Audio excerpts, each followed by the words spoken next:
Welcome back to the second continuing part of the last discussion that we are having on social systems and organizational culture. In the last session, we discussed about the social system, psychological contract and role, status within the organization, and in this discussion we will continue with the organizational culture. Now, what is organizational culture?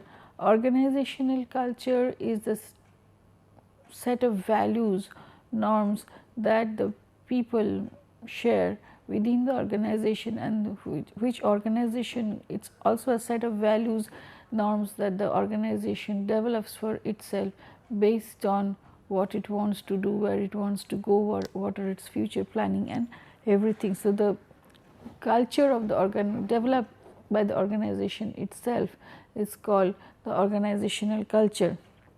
It is a set of norms, collection of values shared by the people and groups in the organization, and it tells like how the people within the organization, both as individually and as a group, interact with each other and with the system of the organization as a whole, and also how the organization in vice versa will interact with the people and the groups and with the larger environment. Based on this, like again, this organizational culture can be classified into two types, whether there is a strong culture and whether there is a weak culture. Now, when it's a strong culture, when the organization's culture is very strong, it's very well defined, norms, values, expectations are there, and people align their own values with the value of the organization for the purpose of the better organizational performance, then it is called a strong organizational culture. But when the organization itself does not have a very well mentioned, well defined norms and values, well stated values, then what happens, each of these subgroups, as we know, like organization is, there are different cultural identities, each of these subgroups have their own cultures, their own ways of looking into things, which may be sometimes aligned with the organization's purposes, sometimes may not be aligned with the organization's purposes, and may lead to conflicting situations. So, these type of situation, this type of culture is called a weak culture, where the organization itself does not have any predefined culture, predefined norms, values of its own, and all the subsystems within the organization has their expression of their own cultures, and they try to do things in the way they feel it to be done based on their cultural identity. So, and there is little alignment of the organization culture and values, and control is mainly exercised through like procedural and bureaucracy control. So, what are the, like if we are to develop a strong organizational culture, what are the factors that lead to strong organizational culture? How a strong organizational culture develops is a major point of concern, and for that what is majorly required is, of course, we have divided these factors into certain groups. The major contributing factor is, of course, a good communication, and the types of communication that contributes in creating organizational culture are, first, if you can see, it's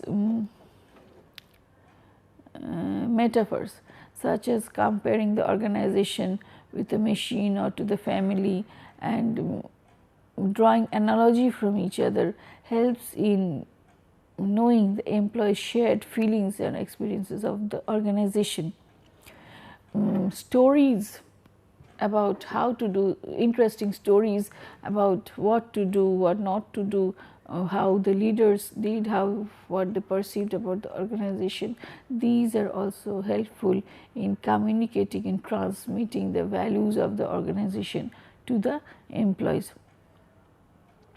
rites and ceremonies, these are certain, like it's a combination of stories, symbols and metaphors into one. Like these are certain rituals done in the organization, like rites of passages where employees move into new roles, like right of upgradation or enhancement or degradation, or rights of like renewal, like improving existing cultures, and rights of integration or conflict reduction, where it's a feeling of membership is generated within the organization. It's a feeling of membership.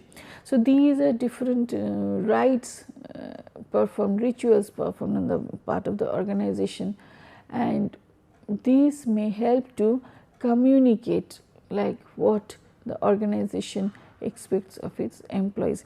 Other important things are of course your like comments, reflexive comments that we call, and these are like the comments could be in the form of plans, like what you want to do in future, your comments about what you did things earlier, and account of those things what you did, and commentaries like how you are doing thing in the present, and fantasy also, like thinking creatively, maybe, and trying to explain, like trying to just telling about your thoughts, like how you want to see things in future, and it reflects the it's a creative interpretation of the values and goals of the organization. Next important thing is of course the schema, it's the knowledge structure that the person forms about the organization based on the past experiences, and it helps to interact with the new situation in a more efficient way. So schema is formed, the idea, the basic knowledge is formed through interaction with other people, and communication majorly plays a part over here. There are few important schemas listed, and first is of course the self in the organization, where it's a person's idea of themselves within the organization, like what are the personality patterns, what are the roles required, what is the behavior expected of them. This is self in organization schemata. Next we come to person in organization schemata, where it is an expectations of its person's memories, impressions and expectation of other individuals present within the organization. So, self in organization schemata is the schemata about oneself, person in organization schemata is the person's schemata about others present in the organization.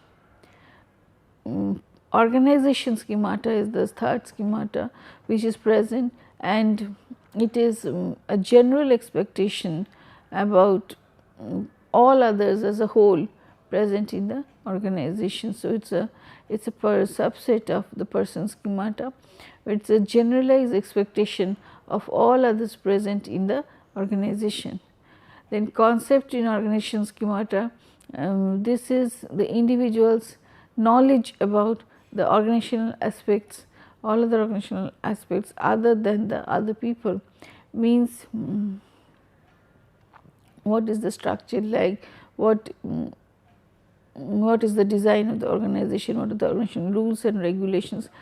The person's knowledge or preconceived knowledge about these things are called organization schemata. Event in organization schemata is a person's knowledge of social events within the organization, what are the social events taking place in the organization. Next, after that we come to the elements of culture, means certain things which can be used to describe or influence organizational culture are called the elements of organizational culture. So, the first of the element is paradigm, where the organization, it tells about what the organization is and what it does, what are the mission, vision, etc. that has been informed like to the people. So, this is the paradigm. Next is control system, the processes in place to monitor what is going on. So, when you are talking of role culture, then there will be major rule books to define more specifically the different expectations from that particular role. Then in a power culture, it is based on, because it is based on power of the few, knowledgeable few, then it is based on the person's reliance on individualism. Next, other elements are reporting lines, hierarchies, and the way which work flows through in the business. Next is, when you are talking of power structure, then more important is who makes the decision, how widely spread is the power, and what is the power, what is the source of that power. These are the major concerns of the power structure. Next important elements are of course symbols, which includes organizational logos and designs, and it is also a representation of the power in the organization, like parking spaces and all these things. Rituals and routines, sometimes certain meetings are done only because it is a routine job. So, these management of meetings, board reports, etc., because in certain cases this becomes very like routine sort of things. Stories and myths is built up about people and events and convey a message about what is valued in the organization. This is very important. Storytelling is very important for the organization, and now there is a whole gamut of research going on storytelling in organization, how to make people understand what is the expectation of the organization from these employees, how the organization get to know what are the employees' expectation from the organization, as we are discussing in psychological contract, because everything cannot be well defined if you are in forms, and it is a very complex form. So, storytelling is in organization, giving examples through which will explain facts, which will tell about the expectations, what will happen if you meet the expectation, what will happen if you do not meet the expectations. All these are covered under the heading of storytelling in organization, and this is a new field of research, very interesting field of research, because it helps us to understand the complexity in the interaction, the complex factors which interact with each other for the better performance of the organization. Next, when we are coming to the typologies of organizational culture, means the different types of organizational culture present. So, there is a whole lot of classification done. Classification done by different authors based on different perspectives. Different people have suggested what is an organizational culture and what are the divisions of it based on their certain research ideas. Here we will try to consider some, we can start with Hofstede, which is dependent on the national culture classification, that is how the culture of the nation, and based on his study of national influences, and he gave 5 dimensions of culture, that is the power distance and uncertainty avoidance, individual versus collectivism, masculinity versus femininity, long versus short term orientation. So, what happens, these are mainly important. These type of classification is mainly important for the organization to know the national culture of that particular nation where it is functioning, so that you can work to find out whether your organizational culture is a proper match with that organizational culture, whether it is with the national culture, and whether your culture is reflecting to certain extent the is in like it's reflecting and is in alignment with the national culture, whether it can fit it, whether it can fit into that culture or not.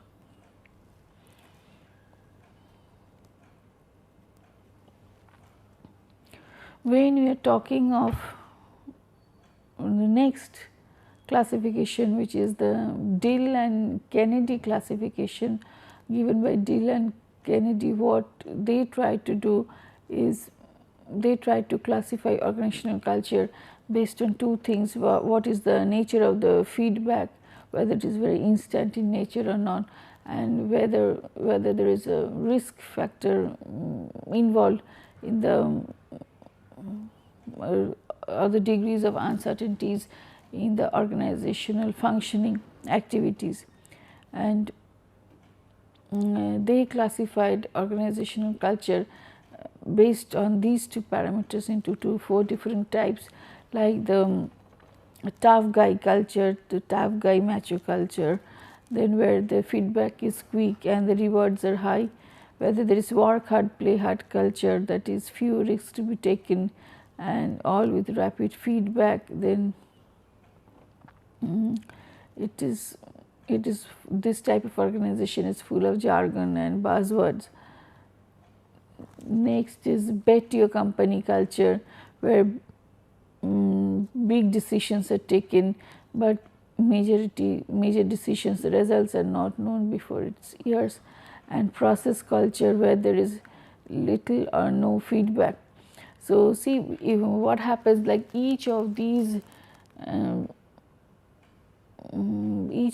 cultures may have its positives and negatives, but it so happens like each culture may suit a specific type of organization, and like and it may produce good result, like in public service organization and all these things. So these type of organization culture may be suitable for those type of organizations. According to Handy, there are four types of organizational culture present, like the power culture, role culture, task culture, and person culture. If you see, this is based on the concentration, the center of concentration of power, and in that case, if you find, like in power culture, it is concentrated on very few people and a small group, and control is radiated from center. When you are talking of role culture, then people have highly defined roles and delegated authorities, and there is a defined structure, and the power is there, concentration of power is on the role, because the more well defined role it is, the better the expectations can be met and the people can perform in a better way. When you are talking of task culture, then what teams are formed to solve particular problems, and power derives from the expertise of the team members. So it represents, like it also represents the matrix structure of the organization. A person culture exists where all individuals believe themselves. A personal culture where individuals believe that they are superior to the organization, which is sometimes which is not good for the organization, because the individual's purpose is given more importance, individual's goal is given more importance than the organization's goal, and survival of the organization comes to be difficult.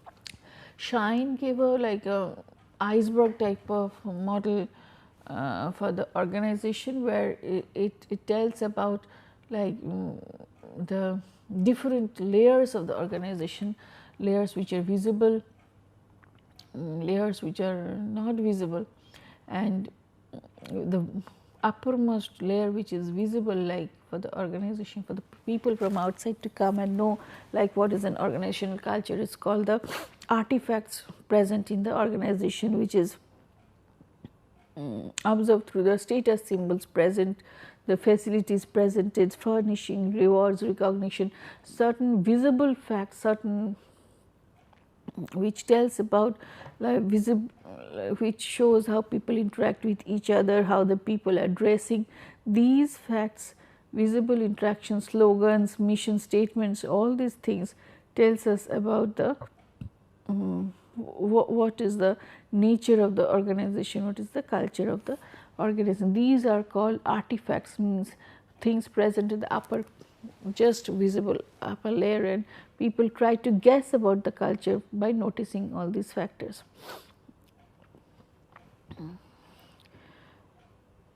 Next level is of course the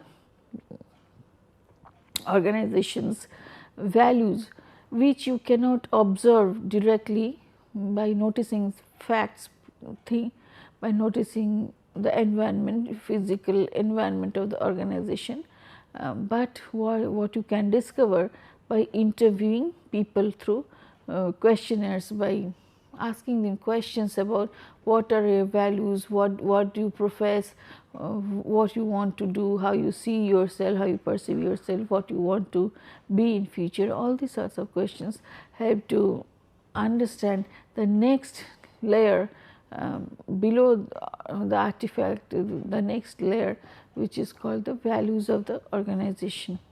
And the next, the deepest layer of the iceberg is of course called the tacit assumptions, and these are unseen part. This is not discovered in everyday cognitive interactions with the organizational members. Then these are called unspoken rules, tacit assumptions, unspoken rules, and sometimes these are not to be discussed sort of facts, not to be openly discussed sort of facts about the organization, and so these are not cognitively identified also in day-to-day interaction, because sometimes there is a taboo in discussing all these factors. So, tacit assumptions are very important parts of the, if you can understand, like if there is a alignment of the tacit assumption and the organization values, then there will be a strong culture, because what I believe in, that is what I practice or what I tell others to do. Otherwise, there will be a difference between what I believe in and what I just tell about myself, what I like show to the world, like I am this type of organization. If there is a gap between the tacit assumption and values, then your maybe artifacts will speak about certain culture, but when it comes to like you sensing, you having a feel of the culture in the workplace, it may give you a different non-verbal cue. So, non-verbal communication. So, if that gap is there, then it may lead to a weak culture.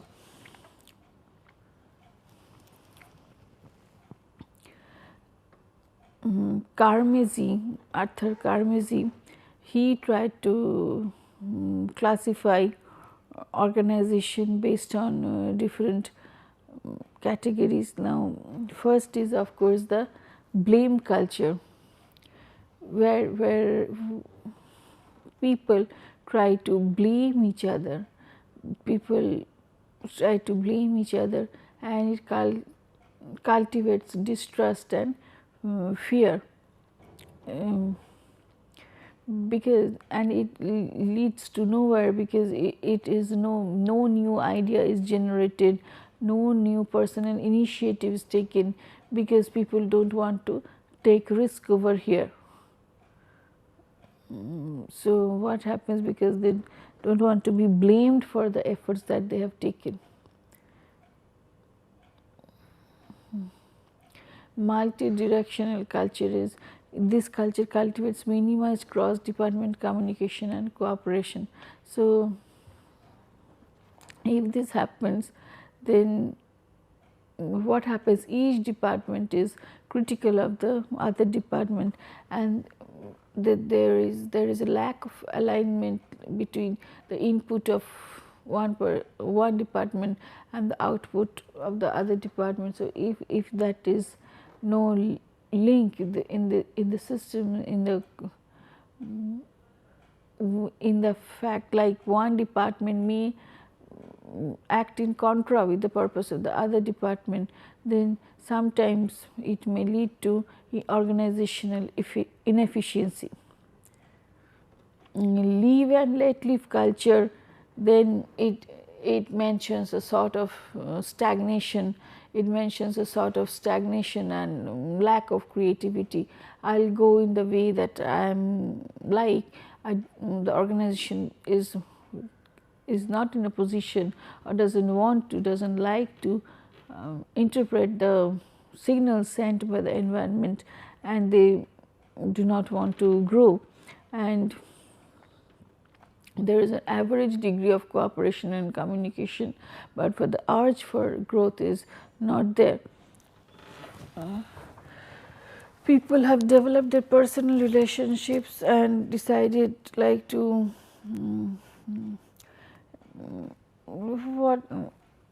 decided not to like more contribute to the organization, because the people here have little future vision and they have lost their passion. So, that this is sort of okay, just spend the day, and there is a stagnation as a whole. Brand congruent culture is a sort of culture where people identify with the brand name, and they are passionate about the brand, and they want to identify with the organizational goal. Then they use personal resources to solve organizational problems, and they take interest in the organizational happenings, and majorly this culture exists in the like level of groups. Leadership enriched culture, then leadership is the major factor which is enriching the culture. People are cooperating with each other, the leader is able to motivate the employees to perform according to the organizational goal. But what is the major motto over here is that leaders are developing not leader followers, but they are developing leaders who can just take up the baton from them and function in the similar way. So, leadership enriched culture is very important for the growth of the organization. Next, when we move into the how to measure organizational culture, one of the culture measures is by Cook, in which we find there are three. This is called organizational culture inventory, which measures 12 behavioral norms, and it is grouped into three types of cultures, like which is called constructive culture, passive defensive culture, and aggressive defensive culture. In constructive culture, what happens?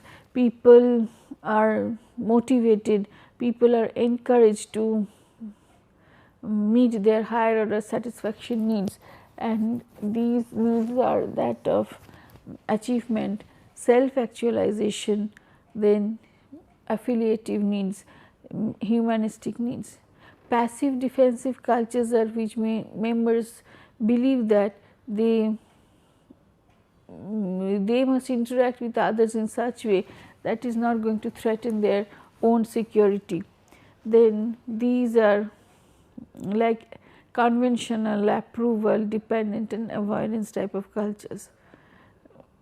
These are, then the third is the aggressive type of culture, in which members like approach the task in forceful ways to protect their own security, and these are called oppositional cultures, competitive cultures. So, and your perfectionist cultures, these are either they want to defend the organizational members want to defend their own status and security through these aggressive defensive cultures. So, what happens is this, if you can observe, like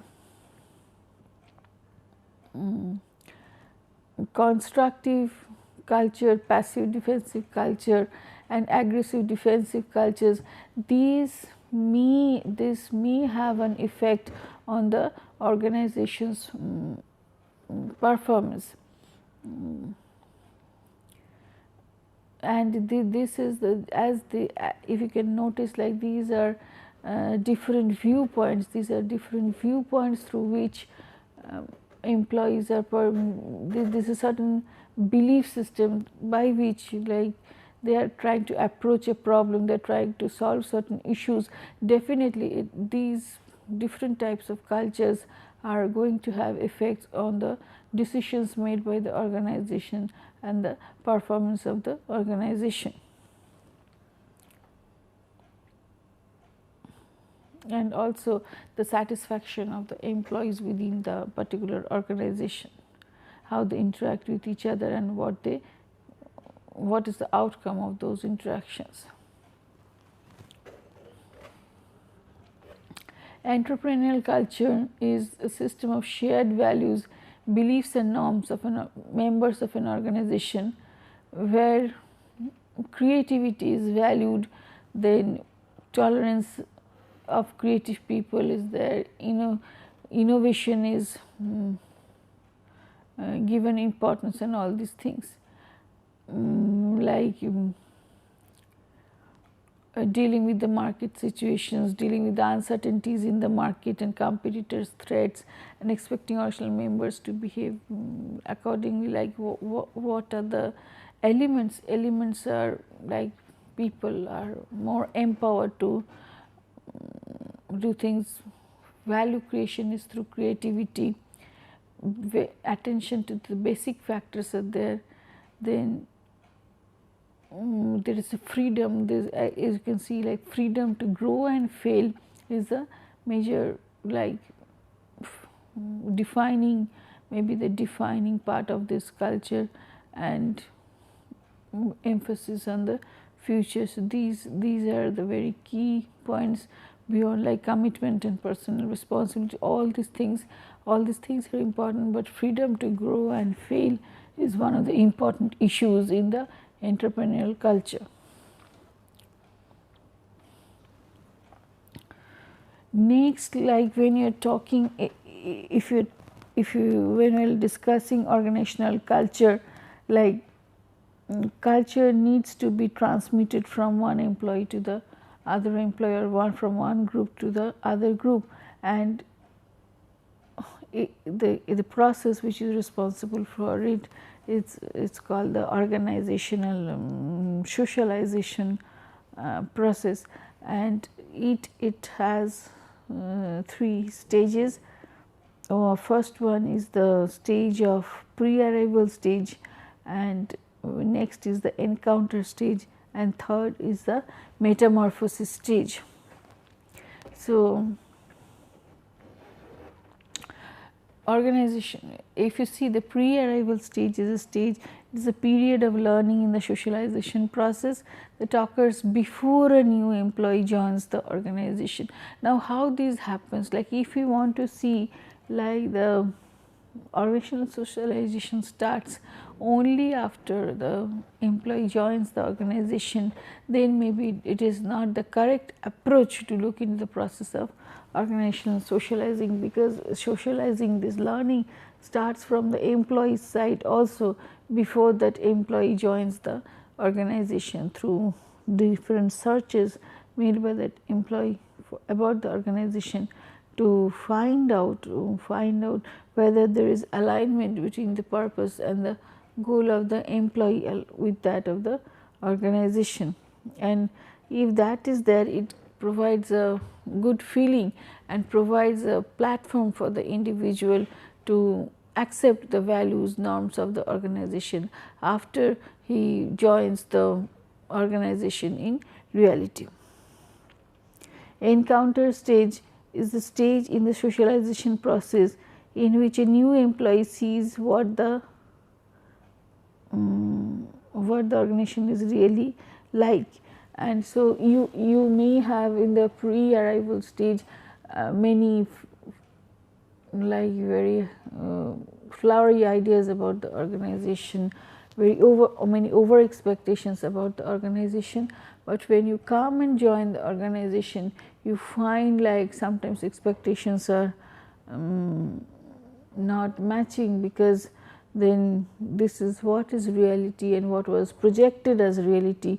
There is a gap between these two things. Metamorphosis stage is a stage in the socialization process in which a new employee changes and adjusts to the work group and organization.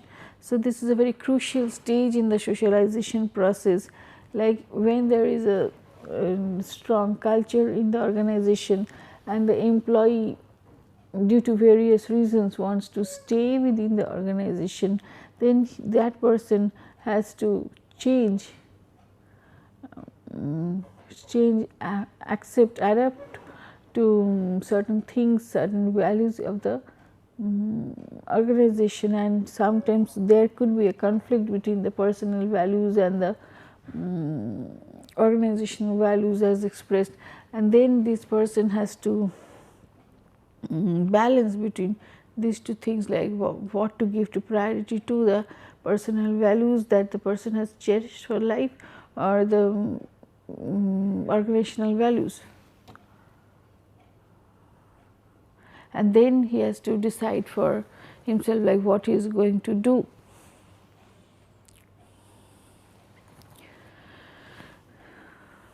Based on these stages, like there are different socialization options, like whether it is a formal or informal in nature, like whether you do it formally from the organization or you do it informally. Individual versus collective, do you give the socialization individually, one each individual, or give you socially, or you give it in a like collective way, like you give socialization in a group situation. Exercises vary, the problems given for socialization vary. So, it depends on the organization's policies how it is being tackled. Fixed versus variable, whether there is a predefined fixed procedure of socialization on the part of the organization, or you vary it based on your needs and years, and maybe in order to experiment. So, these are different factors or the elements of socialization. Whether it is given in a random order or whether it is given serially, that is also another concern. Another major concern is what you want employees to do, or what is your idea with the employees. Like if you want them to shed away their personal values, their personal likes, dislikes and preferences of life, and want to get it aligned, and want to learn, want to function the way organization wants you to function, the more get aligned with the organization values, then the process of socialization could be divestiture, means I make you get rid of your personal inhibitions, personal values and beliefs and all these things, and make you learn the organization's way of speaking and doing things. But if it is investiture, then what happens? I like to move forward. I give importance to you as a person and see at the growth and development of you as a person, and your values are important to me, and I want, or I rather help you to nurture those values in the organization. That process is called investiture.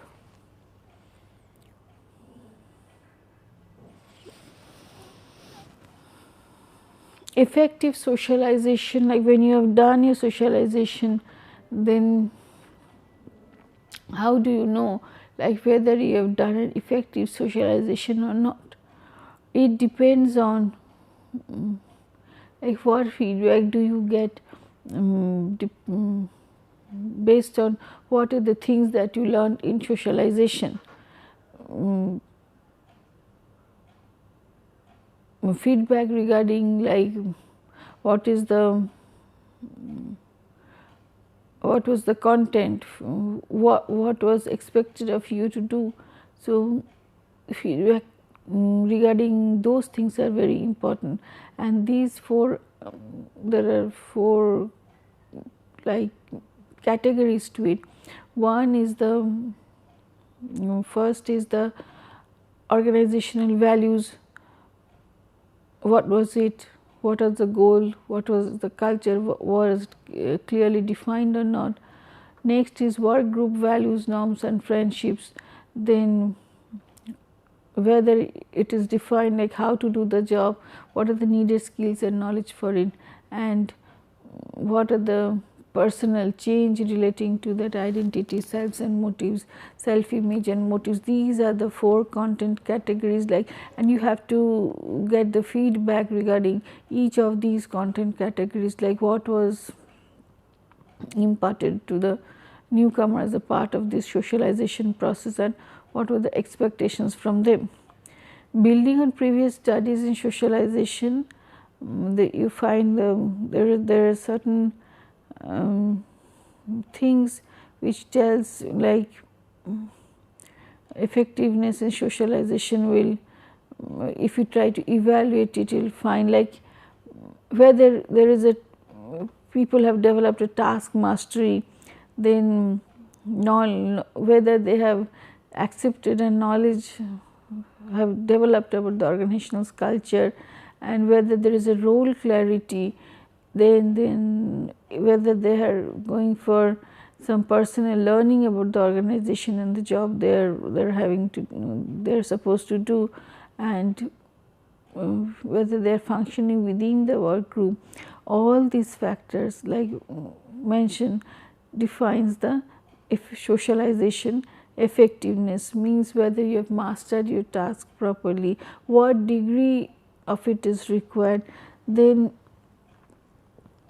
whether you have accepted organizational culture will again define the strong culture and weak culture, what is the personal learning occurring from these things, whether the role clarity is being developed or not will define the effectiveness of the socialization process.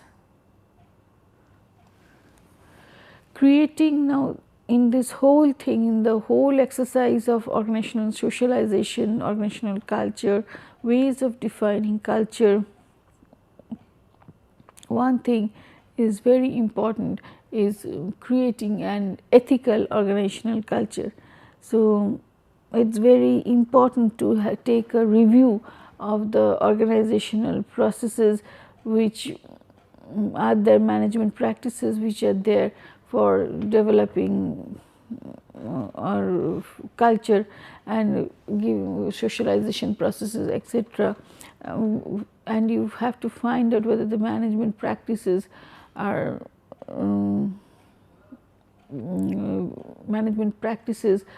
promoting ethical ways of doing things, and some of these management practices are having a whether it is functioning as a role model, whether you are telling what are the ethical expectations from the employees, whether you are telling, whether you are giving a training on how to be ethical or not, then whether you are rewarding ethical acts and punishing unethical ones, and providing protective mechanism. This is very important from the viewpoint of whistleblowers.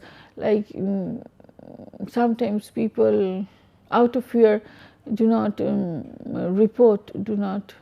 report any unethical practices and behaviors that they may have noticed within the organization, because they may feel certain threat, and providing protective mechanism helps to like give that person at certain ease. Like, okay, what the organization believes in most is the ethical situation, the rightness or the wrongness of the action. And even if I tell about some of the practices which are going the wrong way in the organization, then I do not run the risk of any loss. So that providing a protective mechanism is very important for people to open up their minds and speak the truth about the practices going on within the organization. Next is another important way of looking into culture is creating a customer responsive culture. How it can be done is dependent on the types of employees hired by the organization. Then there is a low degree of formalization, means like there is a freedom to meet customer service requirements. Then empowering employees with the decision making and discretion to please the customer. Then good listening skill on the part of the employees. Then role clarity, so that they can act as boundary spanners and get to read the environment, scan the environment. Then employees need to engage in OCB or means they love the organization and can go some miles extra for the better functioning of the organization.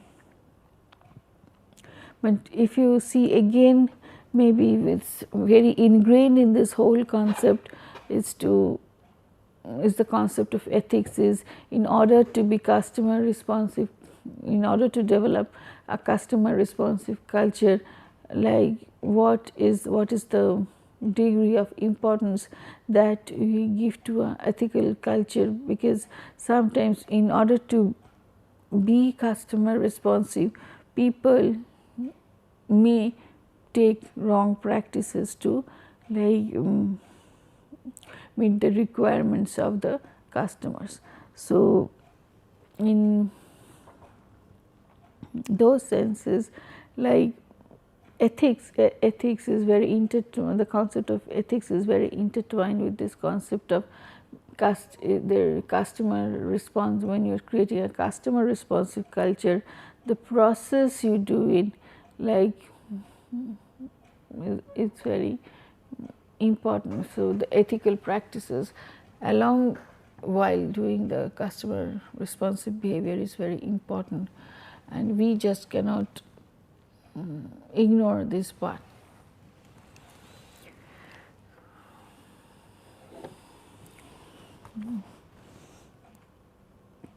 What are the related managerial actions required is selection of new employees with personality and attitude consistent with high service orientation, train and socialize current employees to be more customer focused, change organizational structure to give employees more control, empower employees to make decisions about their jobs, conduct performance appraisals based on customer focused employee behaviors, provide ongoing recognition for employees who make special efforts to please customers. Now, provide ongoing recognition for employees who make special efforts to please customers. Again, at this point we have to take into consideration like what degree of effort should be rewarded, should what is the domain, the purview in where it falls, like what degree of special effort that the person and the employees take to please the customer, like what is important to get the business, what is the ultimate focus of the organization, like to get the business anyhow, or the way that you take to get the business. So somewhere decisional dilemmas will come, and focus on ethics will help to solve these dilemmas. Spirituality in organizational culture, like workplace spirituality is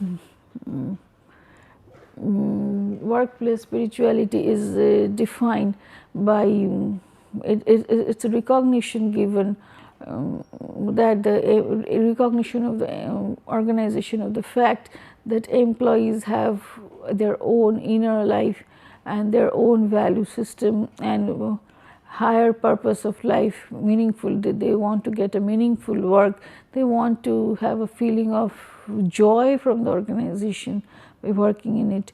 And this this can be, if an organization provides this to the takes care of these human responses and provides this for the employees, then it helps to nurture spirituality. Now what if, like a caution over here, like people may mix up, may try to mistake like religiosity and spirituality. These two are not the similar terms. Spirituality is the higher values nurtured by people, the ways of looking into life, aspects of life, your vision about your own life and what you want to do. And it is not the same as religiosity. Religiosity is the mere religious practices that we do, but when it comes to the faith, the belief, the higher nature of values, maybe all the religions agree to some common values, and spirituality tries to discuss about those values and not the religious practices, which may vary from religion to religion. So while nurturing spirituality and organizational culture, so certain characteristics of course are a strong sense of purpose, like what you want to do, what you want to be like. Then focus on individual development is very important. Trust and openness, like unconditional love and trust for the employees is very important. Employee empowerment is important. Because I respect you, because I trust you, I am empowering you. That is one of the one of the very important things of a spiritual workplace. Then toleration of employee expression, like employees may be given a freedom to express their own mind, and the organization culture should be, organization as a whole should be very tolerant to like accepting with an open mind what the employees are expressing. So tolerance, trust and empowerment, love, these empathy, these are very important points, important factors of spirituality, developing spirituality and maintaining spirituality in the organization, nurturing spirituality in the organization. When we are talking of organizational culture and change, then we get to know like changing of organizational culture is sometimes necessary. Sometimes necessary while you are trying to make a change in your business, or you are making a shift in all these things. So what is required is formulating a vision, strategic vision, like what you want to do, and display, because culture mainly talks of organizational vision. It should be top driven. The top people should start believing in it and working on it and be committed to the goal of changing the culture. Then it should be this exercise should be done at the highest level in the organization, and the organization should support the changes required. And what happens after the organization changes, you have to socialize the newcomers on the new cultural setup, on the new culture, and then you have to terminate the deviance and develop ethical and legal sensitivity. So, these are major concerns when there are organizational culture and change. These are major issues in situations where mergers, acquisitions, things happen and different cultures come together. Some culture you accept, the major culture, minor culture, and then you develop the new company with a new face develops a new culture of its own, which could be a reflection of a mix of both the cultures, or you find one culture getting a major representation, other culture is not getting so much of representation. Whatever is the situations, the people who are left behind in the organization and whom you do not terminate or who do not part from your organization, they have to be socialized again to this new system in the organization, to this new culture, so that they can accept those cultures and they feel comfortable within that cultural setup and try to work with the organization. In cultural innovation then includes like recognizing past cultural differences and setting expectations for change, then changing the culture by replacing the old culture. And so, it is a very important task to review whether your culture is still functioning, whether it is effective, whether it is leading to performance or not. Having a culture and sitting like complacent is not going to help you. In reality, the constant check, constant monitoring is required whether this culture is well, it's very timely, whether it is required at the present way of functioning, present business that we are doing, whether a culture is facilitating that or not. And maintaining culture includes like integrating the new culture into the work of integration and learning is very important, where there is if there is a difference between the old culture and the new culture, integrating and reducing the difference gap is very important. And like establishing the new culture, like affirming it and keeping the new culture in space, like getting it ingrained, getting the new culture ingrained also is very important for cultural innovation. And if this can be done, this will lead to better performance for the organization. Questions following it like define organizational culture, critically evaluate the different typologies, define a social system, how the psychological contract affects the social system, what is cultural diversity, explain with suitable examples the relationship between cultural identity, diversity and work group functioning, what is role and role perception, describe a systematic framework for organizational role, highlighting the effect of role conflict and role ambiguity on organizational performance. What are status symbols? What is the significance of status? What is organizational socialization? State the differences, different perspectives on organizational socialization. What is the role of learning in organizational socialization? It is very important to know the role of learning in the socialization process. Critically evaluate the role of individual in the organizational socialization process. So, and state if it's possible to change culture, if yes, then how. So, these questions are some complex questions given where you have to apply your thought process. Maybe you have to move backward forward between all the 3 chapters that you have learned to find answers to these questions.